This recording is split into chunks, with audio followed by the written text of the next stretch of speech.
समय बहुत बलवान होता है। वह शिखंडी से भीष्म को मात दिला सकता है, कर्ण के रथ को फंसा सकता है, द्रौपदी का चीर हरण करा सकता है। अगर किसी से डरना है तो वह है समय। महाभारत में एक प्रसंग आता है जब धर्मराज युधिष्ठिर ने विराट के दरबार में पहुंचकर कहा, हे राजन, मैं व्याघ्रपाद गोत्र में उत्पन्न हुआ हूं तथा मेरा नाम कंक है। मैं धूत विद्या में निपुण हूं। आपके पास आपकी सेवा करने की कामना लेकर उपस्थित हुआ हूं। जुआ यानी वह खेल जिसमें धर्मराज अपना सर्वस्व हार बैठे थे, कंक बनकर वही खेल वह राजा विराट को सिखाने लगे। जिस बाहुबली के लिए रसोइये दिन रात भोजन परोसते रहते थे, वह भीम बल्लभ का भेष धारण कर स्वयं रसोइया बन गया। नकुल और सहदेव पशुओं की देखरेख करने लगे। दासियों से घिरी रहने वाली महारानी द्रौपदी स्वयं एक दासी सैरिंद्री बन गई और वह धनुर्धर, उस युग का सबसे आकर्षक युवक, वह महाबली योद्धा, वह द्रोण का सबसे प्रिय शिष्य, वह पुरुष जिसके धनुष की प्रत्यंचा पर बाण चढ़ते ही युद्ध का निर्णय हो जाता था, वह अर्जुन एक नपुंसक बन गया। युधिष्ठिर राजा विराट का अपमान सहते रहे। पौरुष के प्रतीक अर्जुन एक नपुंसक सा व्यवहार करते रहे। नकुल और सहदेव पशुओं की देखरेख करते रहे। भीम रसोई में पकवान पकाते रहे और द्रौपदी एक दासी की तरह महारानी की सेवा करती रही। पांडवों के लिए वह अज्ञातवास नहीं था। अज्ञातवास का वह काल उनके लिए अपने परिवार के प्रति अपने समर्पण की पराकाष्ठा थी। वह जिस रूप में रहे, जो अपमान सहते रहे, जिस कठिन दौर से गुजरे, उसके पीछे उनका कोई व्यक्तिगत स्वार्थ नहीं था। अज्ञातवास का वह काल परिस्थितियों को देखते हुए परिस्थितियों के अनुरूप ढल जाने का काल था। आज भी इस धरती में अज्ञातवास जी रहे न जाने कितने महायोद्धा दिखाई देते हैं।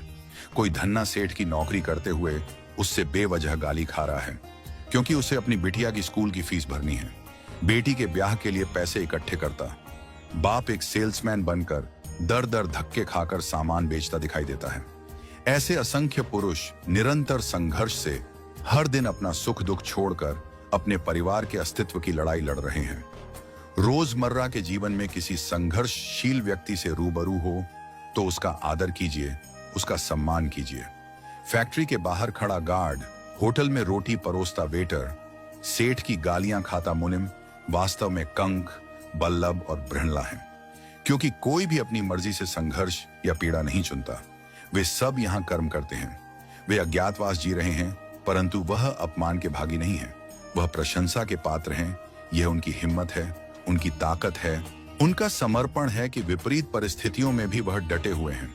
वह कमजोर नहीं हैं। उनके हालात कमजोर हैं, उनका वक्त कमजोर है। याद रहे कि अज्ञातवास के बाद बृहणला जब पुनः अर्जुन के रूप में आए तो कौरवों का नाश कर दिया। पुनः अपना यश, अपनी कीर्ति सारे विश्व में फैला दी। वक्त बदलते वक्त नहीं लगता, इसलिए जिसका वक्त खराब चल रहा हो उसका उपहास और अनादर न करें, उसका सम्मान करें, उसका साथ दें। क्योंकि एक दिन संघर्षशील, कर्मठ, ईमानदारी से प्रयास करने वालों का अज्ञातवास अवश्य समाप्त होगा। समय का चक्र घूमेगा और बृहणला का छद्म रूप त्याग कर धनुर्धर अर्जुन इतिहास में ऐसे अमर हो जाएंगे कि पीढ़ियों तक बच्चों के नाम उनके नाम पर रखे जाएंगे।